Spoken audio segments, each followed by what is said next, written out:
Ang pamumuhay malapit sa iyong mga anak sa katandaan ang landas tungo sa tunay na kaligayahan? O ito ba ay sa katunayan humahantong sa mas malaking pagdurusa? Maraming tao ang naniniwala na habang sila ay tumatanda, ang pinakamahusay na paraan ng pagkilos ay ang manirahan malapit sa kanilang mga anak upang alagaan at mapalibutan ng pamilya. Ngunit ito ba ang laging tamang pagpipilian? Ang mga turo ng Zen at Budismo ay nagmumungkahi ng kabaligtaran. Sinabi ni Gautama Buddha na ang pagkakaugnay ay humahantong sa pagdurusa. Sa lente ng isang kwentong Zen na naglalahad ng mas malalalim na mga layer, makikita kung bakit ang pamumuhay malapit sa iyong mga anak sa katandaan ay maaaring maging pinakamalaking pagkakamali sa iyong buhay. Isa ang pagnanais ng pagiging malapit. Isang matandang lalaki na ginugol ang kanyang kabataan at kalagitnaang mga taon sa masigasig na pagpapalaki ng pamilya at pag-aalaga sa kanyang mga anak, ay natagpuan ang kanyang sarili na pagod habang ang pagtanda ay gumagapang sa kanya. Ang kanyang buhok ay naging pilak. Ang kanyang katawan ay tila naninigas. Ang dating walang katapusang sigla na kanyang naranasan ay nawala na. Ngayon, ang kanyang sariling mga anak at ang mga taon ng kanyang kabataan ay tila lumipas na. Nawawala na rin ang kanyang memorya at ang kanyang sariling mga taon ay dumaan na. Ang kanyang pamilya ay lumilipat sa malalayong lugar upang ituloy ang kanilang mga karera at mga pangarap. Natagpuan ng lalaki ang kanyang sarili na nag-iisa sa isang tahimik na bahay, isang bahay na minsan ay puno ng tawanan, mga pagtatalo at ang pang-araw-araw na ugong ng buhay pampamilya. Nagsimula niyang maramdaman ang kahungkagan ng katandaan na unti-unting gumagapang sa kanyang kaluluwa. Naisip niya sa kanyang sarili, marahil ay oras na para manirahan malapit sa aking mga anak. Aalagaan nila ako at hindi ko na mararamdaman ang labis na kalungkutan. Sa kanilang pagtanda, ang mga magulang ay umaasa na hindi na sila mag-iisa. Kaya't ibinenta niya ang kanyang mga ari-arian at lumipat sa isang lugar na hindi kalayuan sa isa sa kanyang mga anak. Noong una, parang isang panaginip ang nangyari sa kanya, malugod siyang tinanggap. Ang kanyang mga apo ay tumakbo upang salubungin siya at ang kanyang mga anak ay nangakong madalas siyang bibisitahin. Nadama niya na ang desisyong ito ay naglalapit sa kanya sa pag-ibig at init na matagal na niyang nawala. Ngunit hindi niya alam na ang mismong desisyong ito ang malapit ng sumira sa kapayapaang kanyang hinahangad. Sa unang 2 buwan, puno ng kagalakan ng kanyang mga araw. Sa katapusan ng linggo, ang kanyang mga apo ay nagtatawanan at nakikipaglaro sa kanya. Naramdaman niya na ang kanyang pagtanda ay magiging mapayapa at kontento na. Ngunit dahan-dahan, ang mga banayad na pagbabago ay nagsimulang mangyari, mga pagbabagong hindi niya agad napansin. Noong una, ang mga pagbisita ng kanyang mga anak ay naging mas madalang. Ang kanyang mga tawag sa kanila ay madalas na sinasagot ng mga tugon tulad ng, "Ako ay abala, darating ako mamaya." Ang mga apong dating sabik na makita siya ay ngayon tila may hinihintay na iba. May naghihintay sa kanya, isang katahimikang may kasamang lungkot. Wari siya na lamang ang naghihintay para sa isang tao, ngunit ang totoo, naghihintay lamang siya para sa kanyang sarili. Gawain at interes na bumisita ay tila isang kumpanyang kanyang hinihintay, isang kumpanyang labis niyang hinahangad. Ang kaligayahang inaakala niyang magmumula sa pamumuhay malapit sa kanyang pamilya ay unti-unting nagsimulang maglaho. Nadama niya na isa siyang tagalabas sa kanilang buhay, hindi bahagi ng kanilang pang-araw-araw na gawain. Napagtanto niya na kahit nakatira siya malapit sa kanyang mga anak, ang distansya sa pagitan nila ay hindi talaga lumiit. Isang araw, pagkatapos ng isa na namang malungkot na gabi, Umupo siya sa pagmumuni-muni at pinag-isipan ang kanyang damdamin. Naalala niya ang mga salitang paulit-ulit niyang naririnig sa kanyang sarili. Ang aking mga anak, ako'y nag-ugat ng pagdurusa mula sa kanila. Nagsimula siyang mag-isip ng mga salita ni Buddha. Ibinigay ko ang aking kaligayahan sa kanilang mga kamay. Umaasang matutupad nila ang aking mga pangangailangan. Sa ilalim ng bigat ng tatlong bagay, pag-asa, pagkadismaya at lungkot, habang lumilipas ang panahon, ang lalaki ay nagsimulang makaramdam ng sama ng loob. Binigay niya ang kanyang buong buhay sa kanyang mga anak. Pinalaki sila, pinag-aral, at inihanda para sa mundo. Ngayon, sa kanyang katandaan, naisip niya, hindi ba't sila'y dapat gumanti sa akin ng pag-aalaga at atensyon? Ang pag-asang ito ay nagpabigat sa kanyang puso. Hindi niya maintindihan kung bakit ang kanyang mga anak ay tila hindi nauunawaan ang kanyang damdamin. Lumalim ang pait sa kanyang puso. Kasabay nito, dumami ang kanyang pakiramdam ng pagdurusa. Madalas niyang iniisip, bakit ako lumipat dito? Kung ako rin pala ay maiiwang mag-isa, ganito ba talaga ang kahulugan ng aking pagtanda? Ngunit isang gabi, sa gitna ng hindi mapakaling pagtulog, napanaginipan niya ang isang matalinong Zen master. Sinabi ng master sa kanya, kumapit ka sa ideya na ang iyong mga anak ay dapat tuparin ang iyong mga hangarin. Mas inaasahan mo mula sa kanila, lalo kang magdurusa. Ang tunay na kapayapaan, patuloy ng master, ay hindi nagmumula sa iba. Ang tunay na kapayapaan ay nagmumula sa loob ng isang tao. Sa paggising niya, napagtanto niya, naglagay siya ng hindi makatotohanang mga inaasahan sa kanyang mga anak. Ipinapalagay niya na ang pagiging malapit sa kanila ay automatikong magre-resulta sa emosyonal na pagkakalapit. Ngunit kahit na nakatira siya sa malapit, hiwalay pa rin ang kanilang buhay sa kanya. Inaasahan niyang pupunuin nila ang kawalan ng kanyang kalungkutan. Ngunit ito ba talaga ang responsibilidad nila para sa pagsasakatuparan ng attachment, lalo na sa pagtanda? Nagninilay-nilay ang lalaki sa kanyang sitwasyon. Sa kanyang pagninilay, napansin niyang ang sariling kakulangan sa pag-unawa ang siyang naging sanhi ng pagkabigo. Hindi niya lubos na nauunawaan ang likas na katangian ng kanyang pagdurusa. Ang sakit ay hindi dahil sa kanyang mga anak. Ang tunay na sakit ay mula sa kanyang sariling attachment, ang kanyang paniniwala na may utang sa kanya ang kanyang mga anak. Sa kanyang puso, inilagay niya ang sariling kaligayahan sa mga kamay ng iba. Nakalimutan ang mga turo ng detachment na minsan ay alam niya, lubos niyang pinaniwalaan na ang pamumuhay malapit sa kanila ay magdudulot ng katuparan.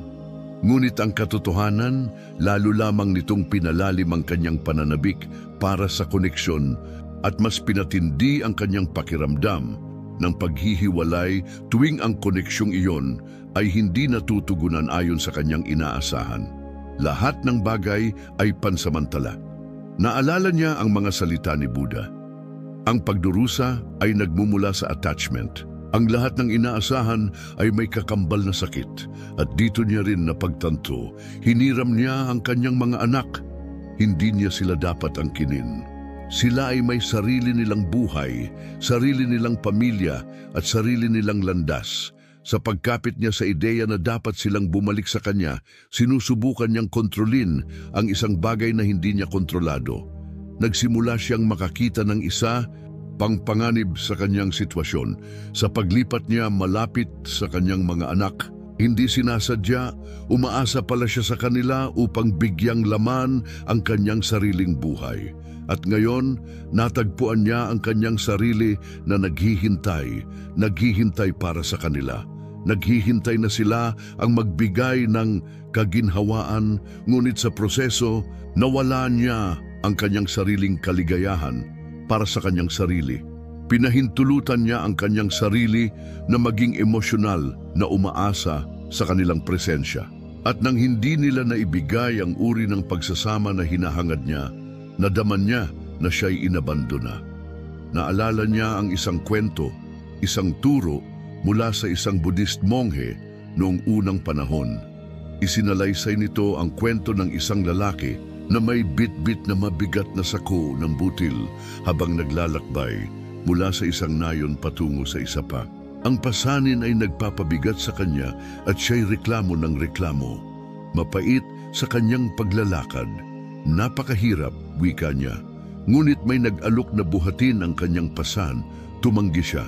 At doon sinabi ng monghe, hanggat ayaw mong pakawalan ang pasanin mo, hinding-hindi mo mabubuo ang lakas na tumindig at lumakad ng mag-isa. Napagtanto ng matandang lalaki na ang kanyang katandaan ay isa ring pasanin. Ngunit sa halip na bumuo ng lakas upang buhatin ito ng may karangalan ay ipinasa niya ito sa kanyang mga anak. Inaasahan niya na sila ang pupuno sa kanyang emosyonal na kakulangan.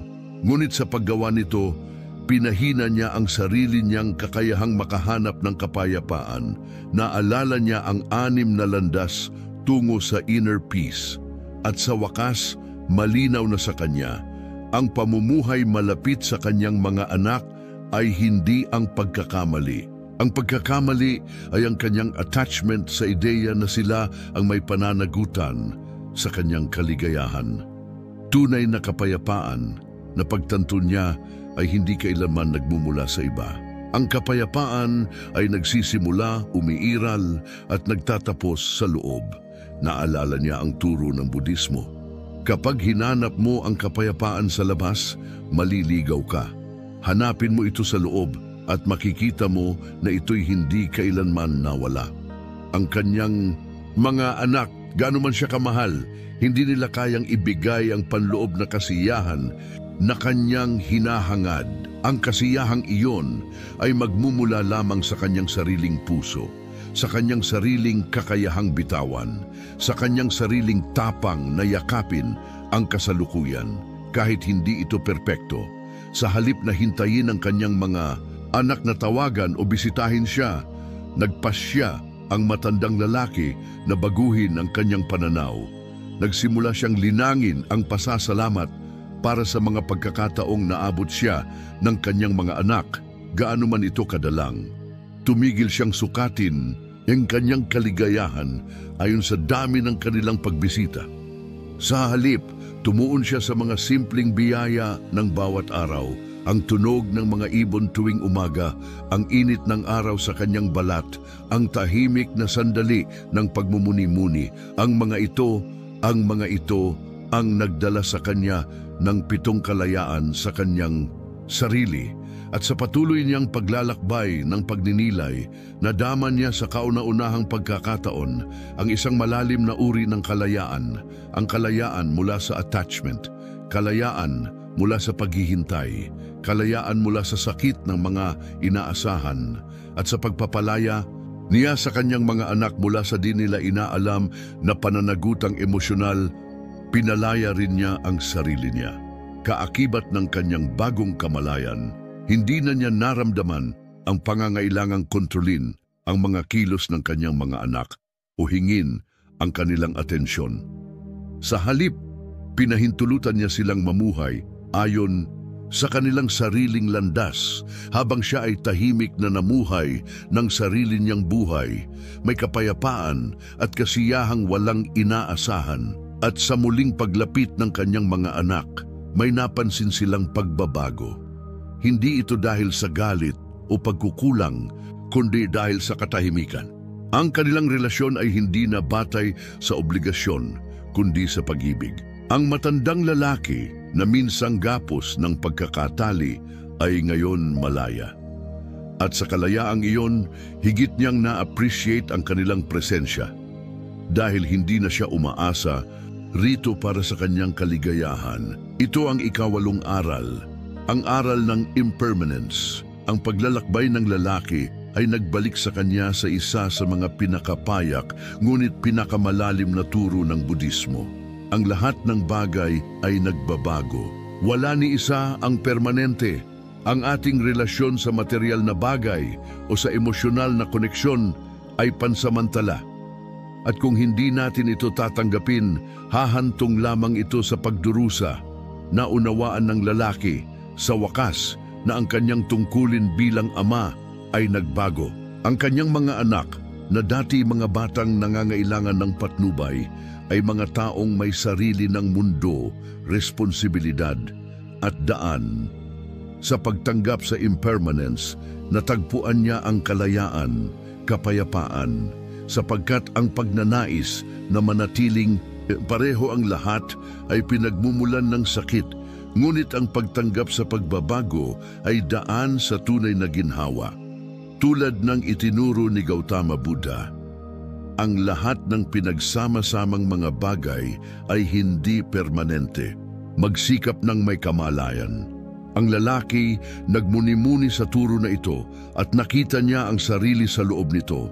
Ang relasyon nila ng kanyang mga anak ay isa ring pinagsama-samang bagay, binuo mula sa mga tao ng damdamin, alaala at pagbabago. Ang mga damdaming iyon ay hindi kailanman mawawala, ngunit hindi na sila tulad ng dati.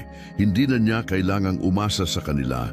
At sila rin ay nakatayo na sa sariling paa at doon sa katahimikan ng kanyang pag-iisa, sa gitna ng kanyang pagtanggap, sa liwanag ng kanyang pagmumuni-muni, niyakap ng matandang lalaki ang karunungan ng impermanence at sa wakas, binitawan niya ang mga kalakip na nagpabigat sa kanya.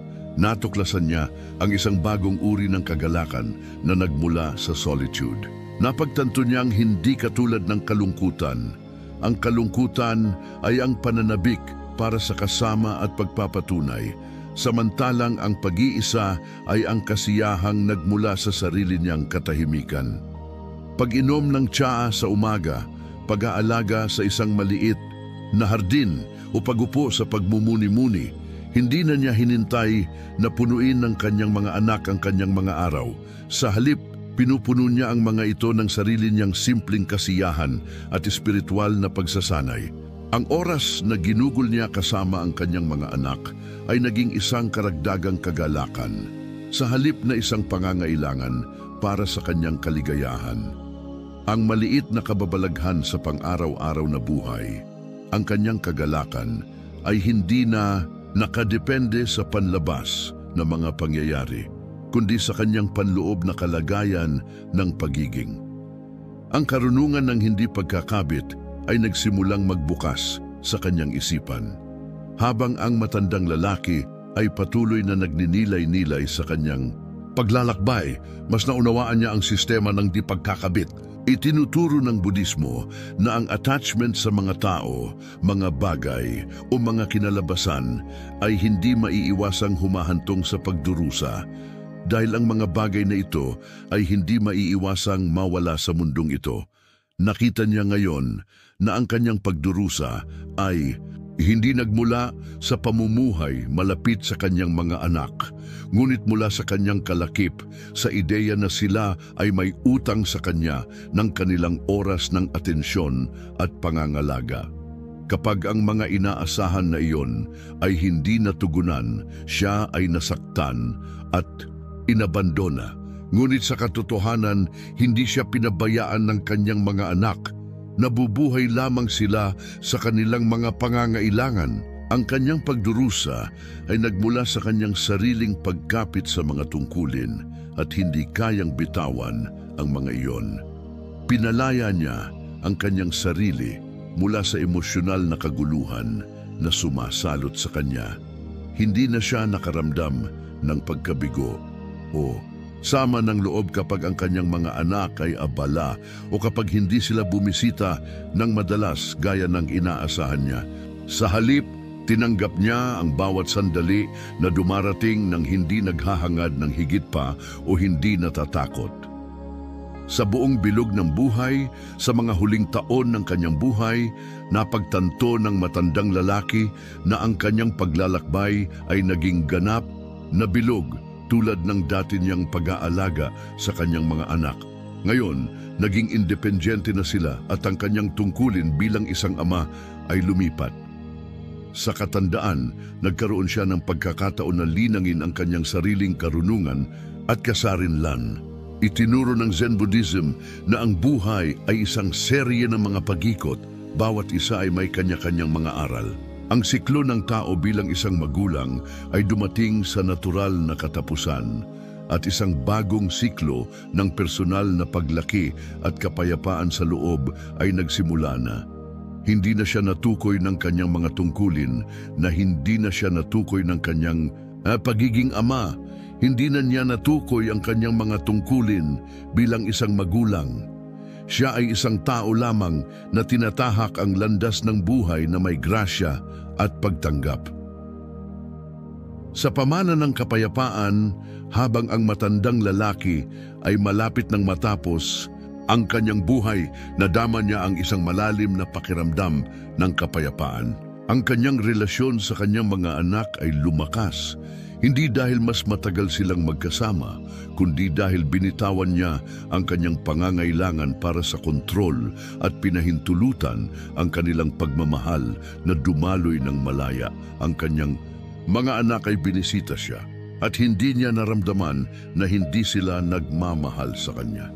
Sa halip, ang kalapitan ay napalitan ng kalidad ng koneksyon na kanilang ibinahagi sa kanyang mga huling araw. Nagmuni-muni ang matandang lalaki sa mga aral na natutunan niya tulad ng mga panganib ng pagkabit, ang kahalagahan ng hindi pagtitiwala at ang malalim na kapayapaan na nagmumula sa loob. Namuhay siya ng buong buhay, hindi sa pamamagitan ng pagkapit sa kanyang mga anak o paghahanap ng kaligayahan sa labas ng kanyang sarili, kundi sa pamamagitan ng paghahanap ng kasiyahan sa bawat sandali at pagtanggap sa impermanence ng buhay.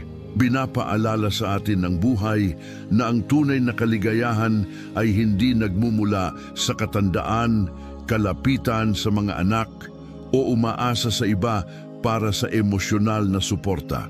Sa halip, nagmumula ito sa pagtanggap sa mga turo ng Zen at Budismo, sa pagpapakawala ng attachment, sa hindi pagtitiwala, at sa paghahanap ng kapayapaan sa loob ng sarili.